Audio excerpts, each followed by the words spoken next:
ভিডিওটা কেউ অহংকার করে এড়িয়ে যাবে না, ভিডিওটা একটু দেখো, তোমার কাছে অনুরোধ করছি। কারণ আজ আমি 28টা মাস এই বিছানায় পড়ে আছি, আমি ভিডিও করছি, তোমাদের কাছে সবসময় সাহায্য চাইছি। আমার খুব খারাপ লাগে সত্যি কথা, প্রতিটা ভিডিও সাহায্য চাইছি। কারণ আমার প্রতিদিন প্রতিদিন আমার খরচ 900 থেকে 1000 টাকা প্রতিদিন আমার খরচ আছে। তাই আপনাদের কাছে সবসময় আমি সাহায্য চাই তোমাদের কাছে। কারণ আমার বাবা তো জানো 400 টাকা ইনকাম করে দিনে, আর আমার পার ডে যদি 900 1000 টাকা খরচ হয়, কোথা থেকে জোগাড় হবে বলো? তাই আমি ভিডিও করি, প্রতিটা ভিডিওতে তোমাদের হেল্প চাই। কারণ আজ তুমি দিলে, কাল হয়তো অন্য কারোর কাছে গেল, সে দিল, সে ব্যক্তি দিল।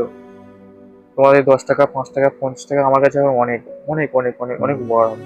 তাই আমি প্রতিটা ভিডিওতে স্ক্যানার দিই। কারণ দেখতে পাচ্ছ কত ওষুধ দেখতে পাচ্ছ, এই দেখো অনেক টাকা মাসে পড়ো, অনেক টাকা। তাই আমি ভিডিও করি, খারাপ লাগে কিন্তু কি করবো বলো? তোমরা বলো, আমি কি জীবনটা শেষ করে দেবো বলো? তোমার কাছে কমেন্টে বলবে, তোমার আমাকে জীবনটাকে শেষ করে দেবো? তোমরা বলো। আমার এই 20 বছর বয়স, এতটা যেখানে ভালো হয়েছি, মানে তো আরো ভালো হবো আমি। হ্যাঁ, আগে আমি একদম পুরো মানে বিচার সাপটা ছিলাম, সে জায়গা থেকে এই জায়গায় এসেছি, মানে আমি ভালো তো হবোই, এটা আমার ইচ্ছা। আর তোমাদের সাপোর্ট তো আছেই, কিন্তু তোমরা এবার কমেন্টে বলবে যে আমি কি করবো। আর যেভাবে তোমরা পাশে থাকবে, আর কি বলবো, আর কিছু কোনো বলার ভাষা আমার নেই।